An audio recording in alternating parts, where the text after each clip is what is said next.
TitleMatchNetwork.com. Since we're talking about managers, let's talk about Jim Cornette. What are your thoughts on Jim Cornette and how you got him started in the business? I guess, I don't know if I got Jim Cornette started in the business. I do know that Jim Cornette is a guy. Of course, Jim was from Louisville, grew up watching our matches every week there. Our matches were not only in Memphis every week, but the same show that aired on a Saturday in Memphis would air the following Saturday in Louisville, and we would have live matches every Tuesday night in Louisville at Louisville Gardens. And Jimmy, of course, grew up in Louisville, watched the matches, huge fan, and a very, very serious student of the business. I mean, I think Jim watched sort of like I did, probably from more than just a fan standpoint. He would study and commit to memory interviews and things that he heard and things that he liked or things that he saw that he liked or didn't like.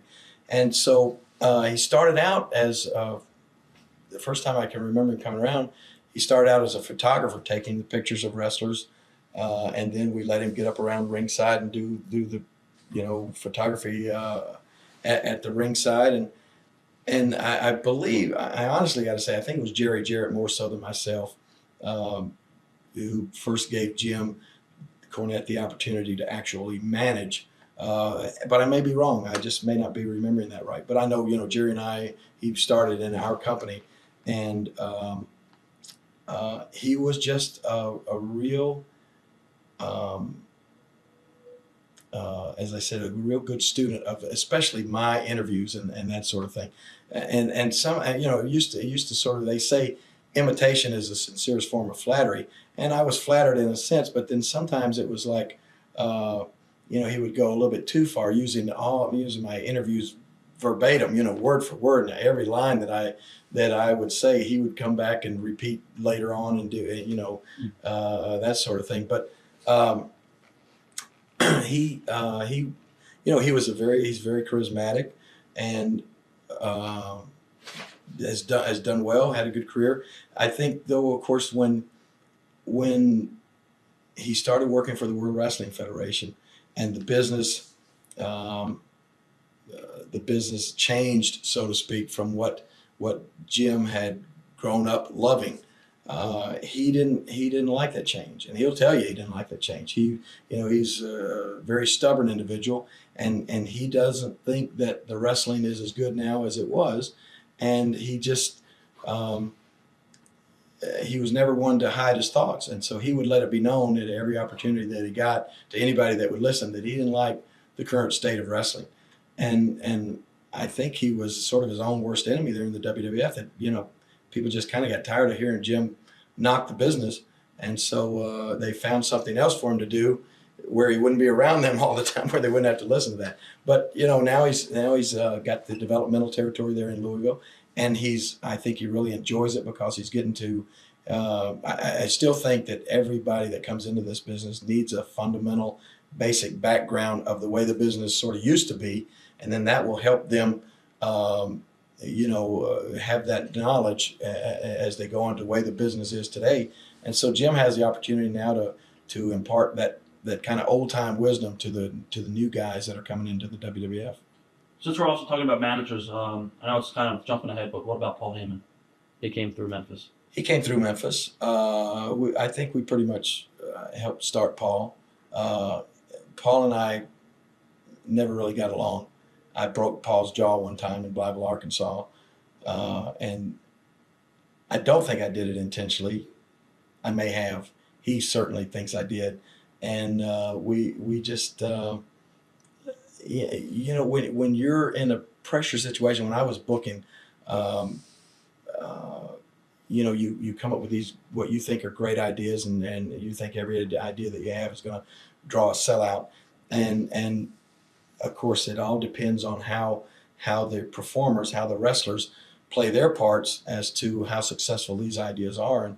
And I remember I booked, we had Paul managing, I think Paul was managing Austin Idol and Tommy Rich, and we were pouring all the heat on these guys.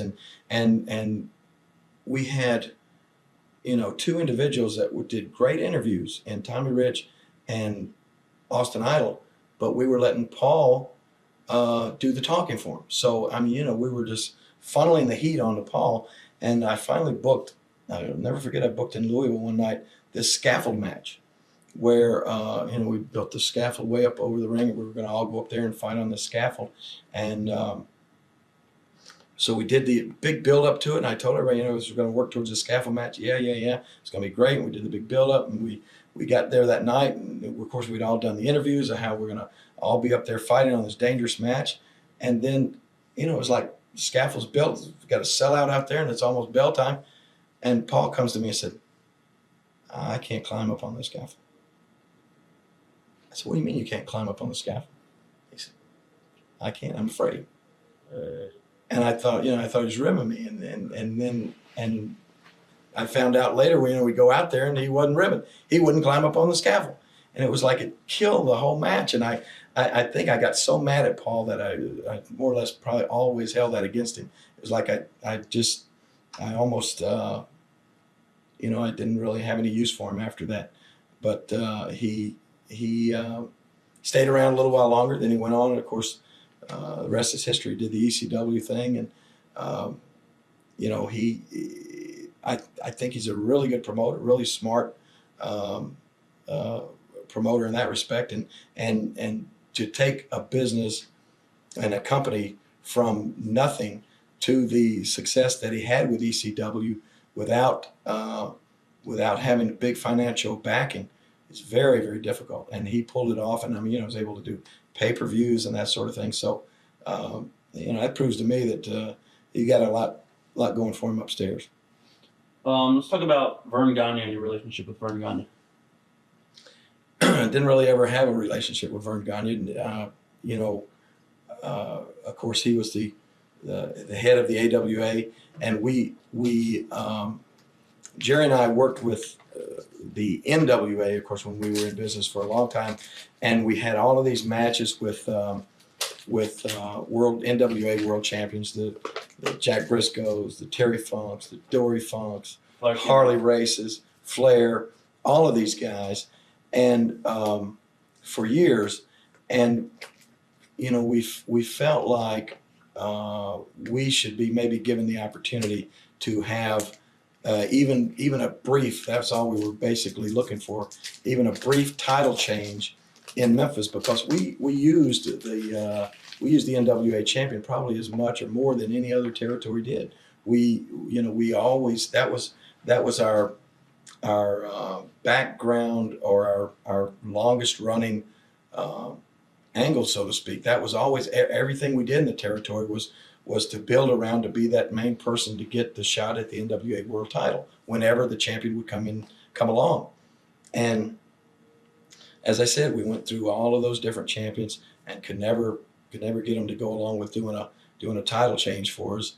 And so we switched over to Vern Gagne and started using the AWA. And Nick Bockwinkel as their champion. I had a lot of great matches with Nick Bockwinkel. Talk about somebody easy to work with. That Nick was always he was like the best. A pleasure to work with that guy. You knew you're going to have a long match. A lot of times, I don't know how many 60-minute draws Nick and I wrestled to, but it was like a joy. He was just so easy. And finally, we were able to talk Vern into. I say we. This was mostly Jerry Jarrett's doing. Like I said, I didn't get to be around Vern that much, but Jerry Jarrett was around him quite a bit. I talked Vern into switching the title from Kurt Hennig to me in 1988, and it was just at a time when, that's when everything was kind of the territory type thing was falling apart. The WWF was just really exploding, and Vern and all of the other people tried to gear up and go national to try to hang with Vince, and nobody had the we didn't have the cable outlet, the monster TV machine that Vince had. So we should have known, and everybody really should have known that you weren't without that cable outlet, you didn't stand a chance. But we all tried anyway. And, that was really, I think, Vern's downfall. I think Vern could probably still be in business today had he not tried to match Vince, move for move. It just, if he had stayed a smaller organization and more regionalized, as we down in Memphis dropped back and became a sort of little mom and pop organization and at least remained viable, Vern probably could have still been around today. TitleMatchNetwork.com